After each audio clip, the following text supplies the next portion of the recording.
ঠাকুমার জাদু বাটি। ধীরজপুর নামক গ্রামে সূর্য এবং সঞ্জয় নামের দুই বন্ধু থাকত। ওরা ডাল, চাল, গমের ব্যবসা করত। দুজনের মধ্যে সঞ্জয় খুব লোভী ছিল, খুব চড়া দামে নিজের জিনিসপত্র বিক্রি করত। এদিকে সূর্য সবসময় ঠিক দামে নিজের জিনিস বিক্রি করত এবং ও গরিব এবং বুড়ো মানুষদের খুবই সাহায্য করত। দুজনেই সর্বদা একসাথে নিজেদের মালপত্র নিয়ে যেত, কিন্তু সূর্যের বেশি মালপত্র বিক্রি হতো আর সঞ্জয়ের কম। চাল নিন, ডাল নিন। ডাল কত করে দিচ্ছ ভাই? 3 আনাতে। এত বেশি দামে চাই না। হ্যাঁ হ্যাঁ, ঠিক আছে, যাও এখান থেকে। ওদিকে সূর্যের কাছে গ্রাহকের ভিড় লেগেই থাকত। এই নাও ভাই, এসো, আমি এক এক করে সবাইকে দিচ্ছি। ভাই, তুমি এত কম দামে ডাল বিক্রি করছো, যেখানে বাকি সবাই 3 আনায় দিচ্ছে, তুমি 2 আনায় কেন বিক্রি করছো?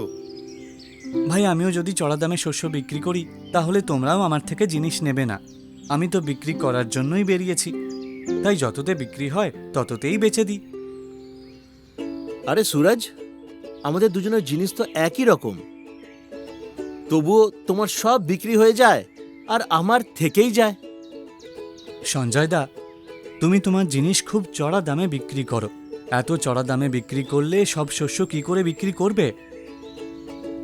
আরে সুরজ, দিনরাত আমরা এক গ্রাম থেকে অন্য গ্রামে যাই, এত পরিশ্রম করি, তাহলে তার দাম তো ভালো পাওয়া উচিত, তাই না? হ্যাঁ, কিন্তু আসল দামের থেকে বেশি দাম কে দেবে? সঞ্জয় দা, গরিব মানুষ এত দাম কোথা থেকে দেবে বলো? ঠিক আছে সুরজ, থাক, ছাড়, তুই আমাকে শেখাতে আসিস না, তুই নিজের কাজ নিজে কর। এই বলে দুজনে একটা গ্রামে যায়।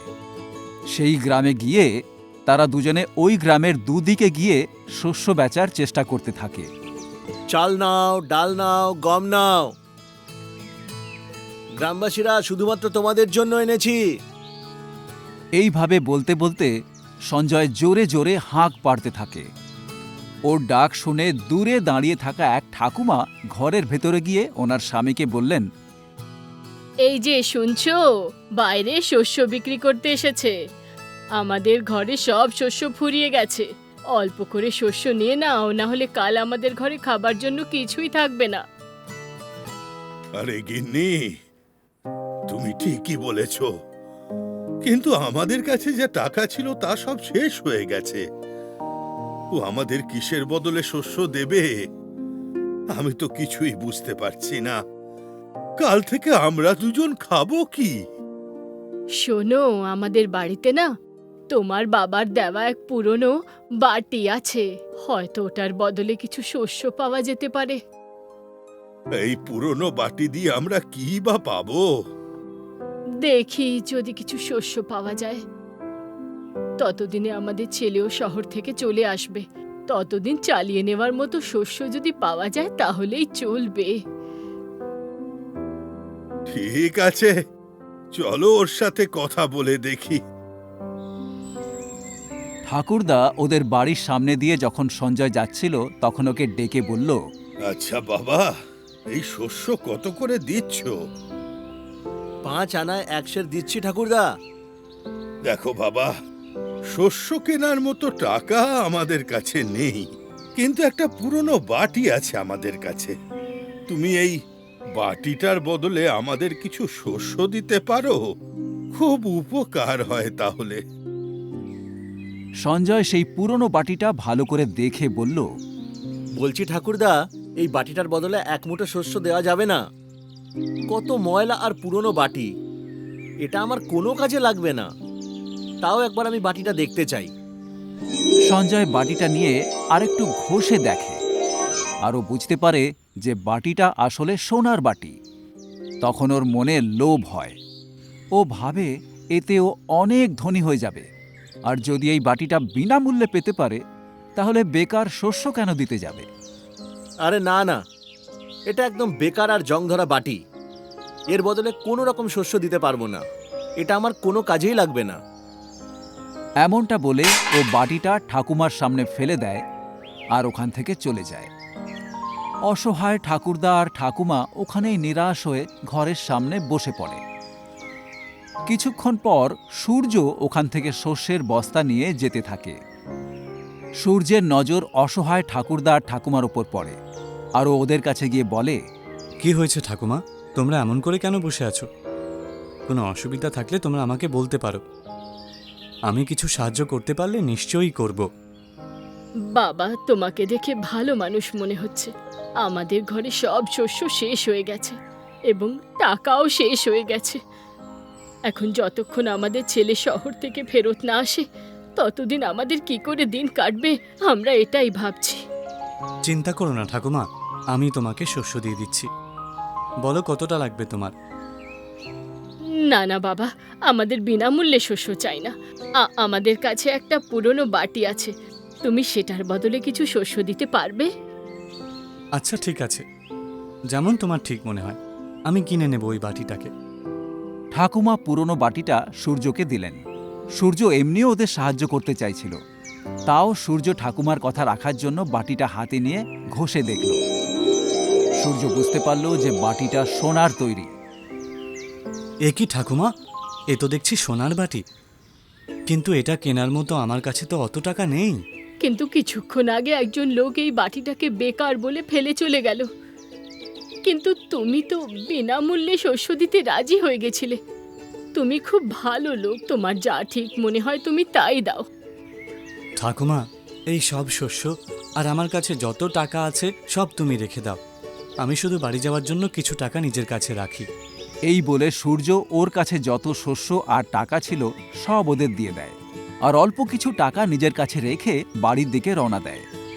অন্যদিকে সঞ্জয় ধনী হওয়ার স্বপ্ন দেখতে থাকে, আর তাই ঠাকুমা ঠাকুরদার কাছে ফিরে এসে বলে, ঠাকুমা শুনুন, আমি কিছু অল্প শস্য দিচ্ছি ওই বাটিটার বদলে।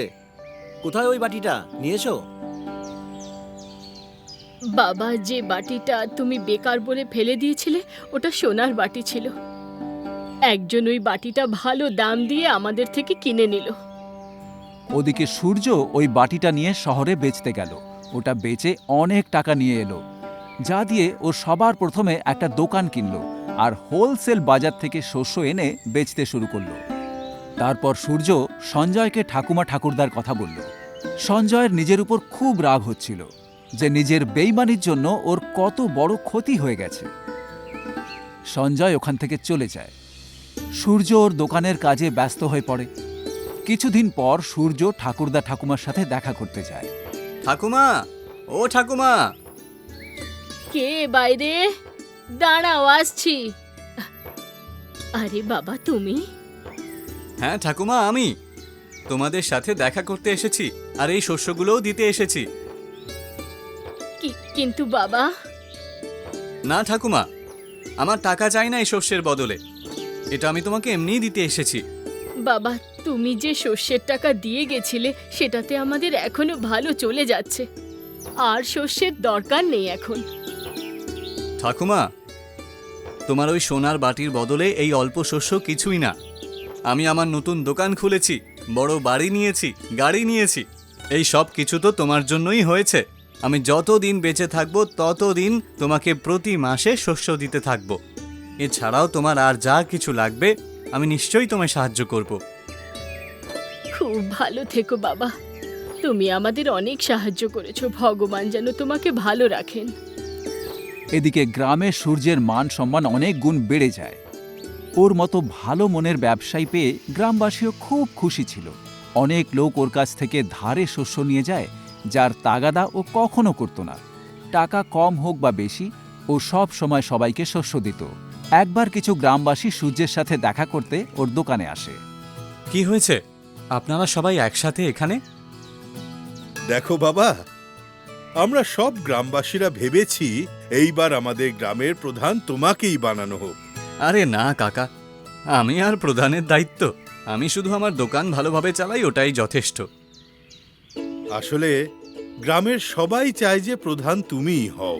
যদি তুমি হ্যাঁ বলো তাহলে আমরা গ্রামবাসীরা খুব খুশি হব। ঠিক আছে কাকা, আপনাদের যেটা ঠিক মনে হয়। আমি শুধু সকলের ভালো চাই। যদি আমার প্রধান হওয়াতে গ্রামবাসীদের ভালো হয় তাহলে আমি রাজি আছি। সূর্যকে গ্রামবাসীরা গ্রামের প্রধান বানিয়ে দেয়। এখন সূর্য গ্রামের ছোট বড় সমস্যার সমাধান করে। সমস্ত গ্রামবাসীরা ওর কথা শোনে। সূর্য প্রতি মাসে ঠাকুমা ঠাকুরদাকে শস্য আর টাকা দিয়ে আসে। এইভাবে ওই সোনার বাটিটা শুধুমাত্র সূর্যকে ধনী বানায়নি, বরং ঠাকুমা ঠাকুরদার ভরণ পোষণেরও ব্যবস্থা করে দেয়।